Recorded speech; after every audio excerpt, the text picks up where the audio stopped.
من الشيطان الرجيم بسم الله الرحمن الرحيم.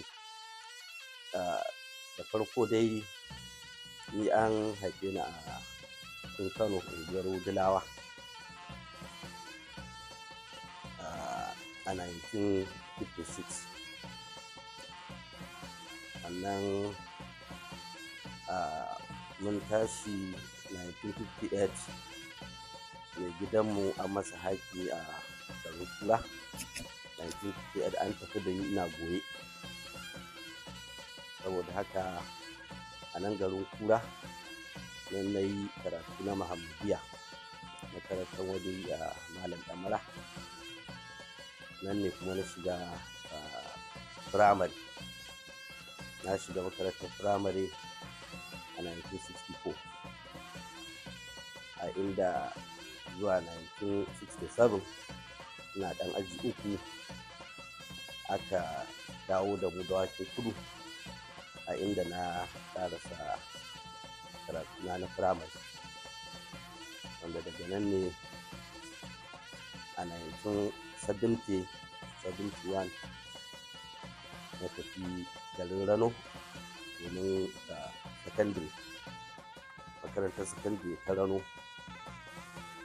wanda na shekara 2 zuwa aji 2. Daga nan aka canza na koma makarantar Ɗanbatta sakandire Ɗanbatta, a inda na kammala karatuna 1975-76, wanda daga nan na dawo kuma na fara aiki a ma'aikatar shari'a. Na fara a matsayin court clerk, na zo daga baya na je ABU Zaria, na dawo kuma ina da matsayin rijistara, da matsayin principal rijistara. Daga nan na bari na canza zuwa wata ma'aikata da aka buɗe ta zamanin marigayi Alhaji Audu Dawakin Tofa, tun zamanin Alhaji Abubakar Rimi, wacce take Kano Agricultural Development Authority, wanda suka ɗauke ni ne aiki headquarter. Daga nan na tafi Birnin Kudu Zone. Ɓangaren karatu daga ABU da na je na dawo, daga nan na fara aiki, to na sake canzawa kuma daga dai wannan ma'aikata ta agriculture na dawo kotu,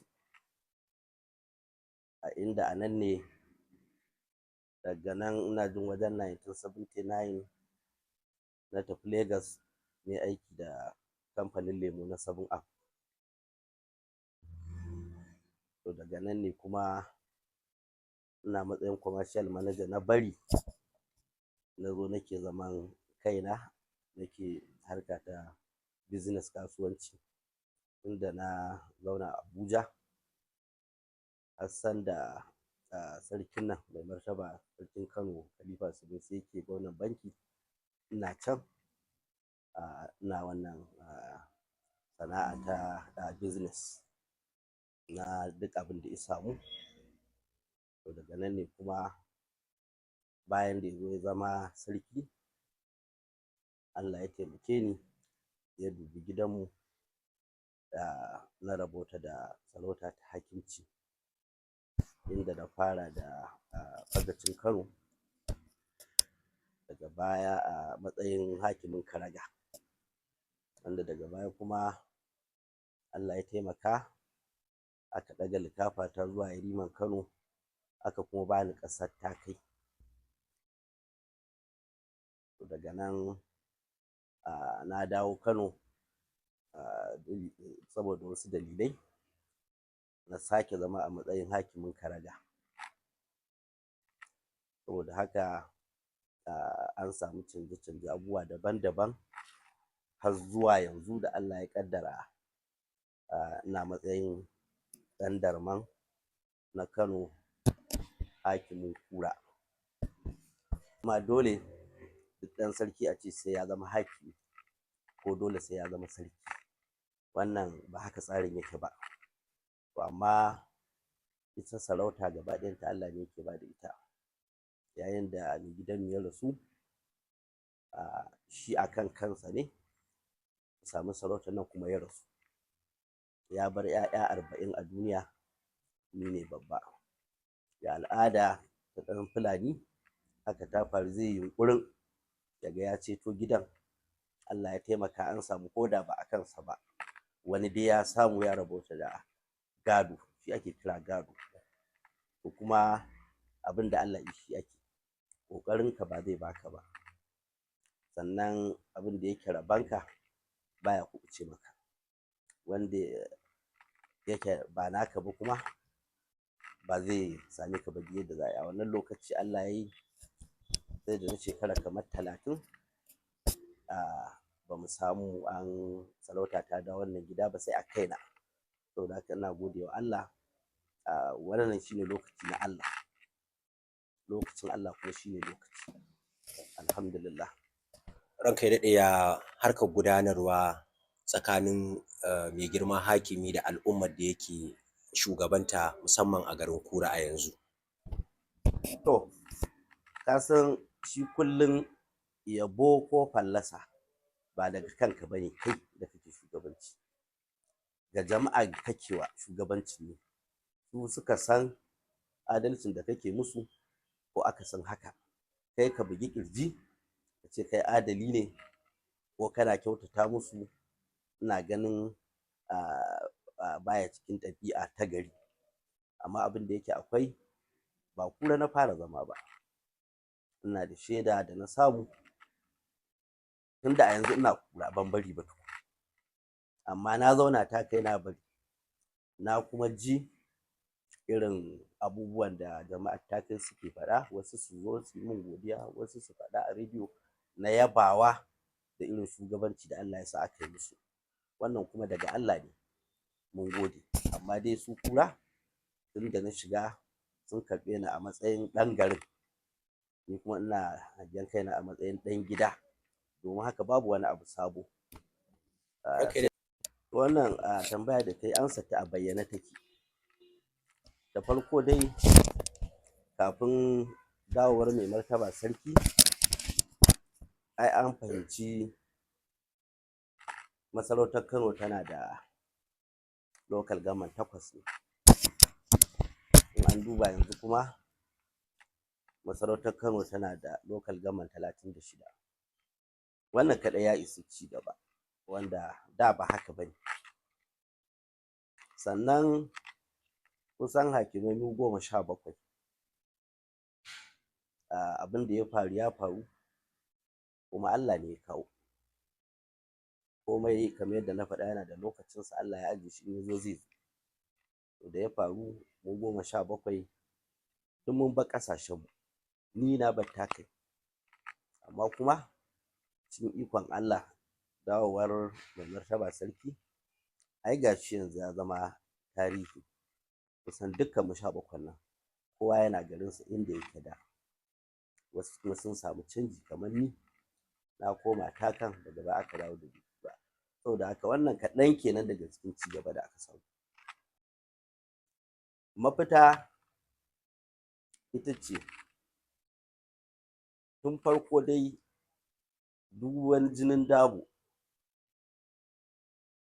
ban ce gidajen hijira duk gaba ɗaya ba, jinin dabo da ake cewa 'yan Fulani Sulluɓawa, Allah ya yi mana tagomashi yau shekara 200 gidanmu ne suke. Akwai sauran gidaje, ba fin su muka yi ba. Allah ne ya sa magabata sun yi adalci, sun yi addu'a har ta kawo ga kanmu. Amma abin takaici, mu muka ƙi gode wa Allah saboda wasu dalilai na hassada, son kai, jahilci, mugunta, baƙin ciki, muka yi wa kanmu da kanmu. Wasunmu suka sa muka cutar da kanmu. Muna mantawa da cewar dole mu gode wa Allah. Shekara 200 iyayenmu ne aka zo kanmu, amma muka ƙi gode wa Ubangiji. Duniyar nan kuma Allah bai yi ta don mu kaɗai ba. To da farko rashin godiyar Allah wannan shine kashi na ɗaya. Kashi na biyu, mu kuka da kanmu, wato mu da kanmu mu muka bar Allah. Iyayenmu sun yi adalci, sun riƙe addini, har kawo yau muna riƙe da waɗannan abubuwa. Amma daga baya wasu daga cikinmu, domin laifin wasu in kai laifi zai shafi kowa, suka ɗauki sarautar nan a matsayin rayuwa ta samu.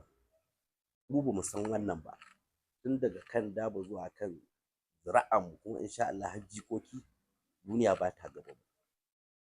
Jama'a ne a gabanmu, me Allah ya ce, me Annabi ya ce shi ne a gabanmu.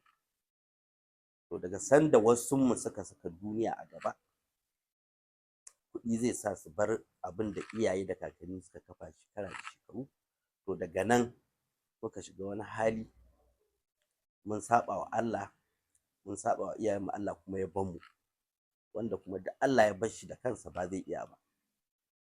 Saboda haka ni a wajena zancen wa yake da laifi wa ba da laifi, duk wannan ba bayani ba ne ma da yake da muhimmanci. Kowa ya san kowa. Kai kana da laifi, ka san kai ka janyo wannan, ka sani, duniya ta sani, jama'a sun sani, 'yan Fulanin Kano sun sani. Saboda haka duk abin da yake ya riga ya faru, Bature yana cewa look forward, shi muke yi yanzu.